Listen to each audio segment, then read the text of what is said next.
So we're talking about the Federal Trade Commission's safeguards rule that go into effect on December the 9th.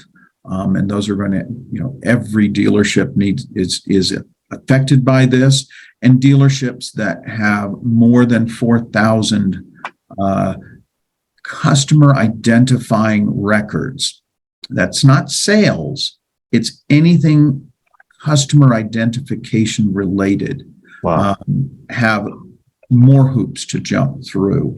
And the really scary part of this rule is it's not so much going to be enforced by the government. It's going to be enforced by trial lawyers should there be a breach. And if you didn't have your plan and you didn't follow it, you could be facing a class action lawsuit. Yikes. So, yeah, it's very scary. I know that we have materials.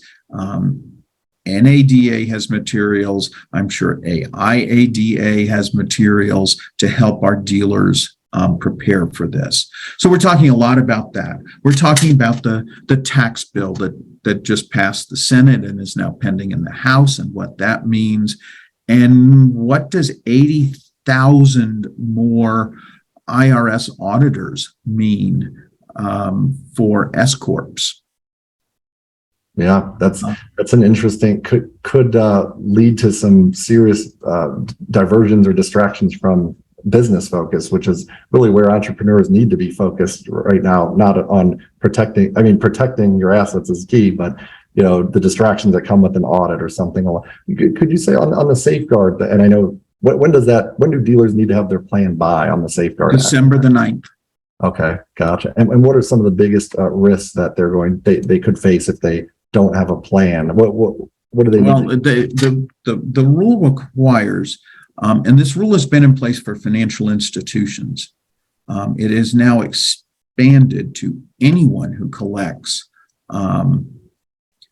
identifying information about consumers, our dealers. They have to make sure that they have to have a qualified individual. They have to do training. They have to have response plans. They're responsible for their vendors keeping information safe. So I was just at a meeting where somebody said, well, my DMS provider will keep it all safe. No, you're responsible for your DMS provider. So you better make sure that they are keeping it safe. And it's all about protecting the consumer. So, it's going to be a process for us all, and it's going to be somewhat challenging to get that process, but the goal is good. We'd all like more time because I don't think anybody paid attention to it but December 9th is coming up on us quickly. And it's not like you're going to get shut down, but if you don't have your plan or you're not developing your plan and something happens, you could face serious challenge.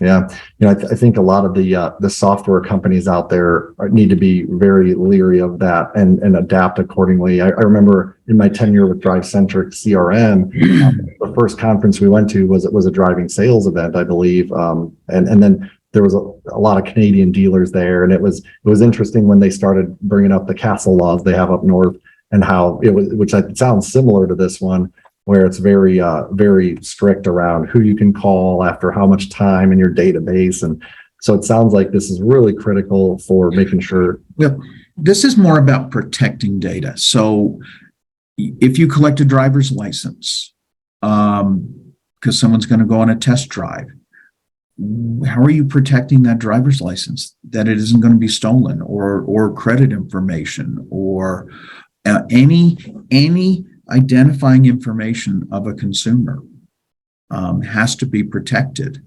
And we know that there are no goodniks out there trying to hack everybody to get this information.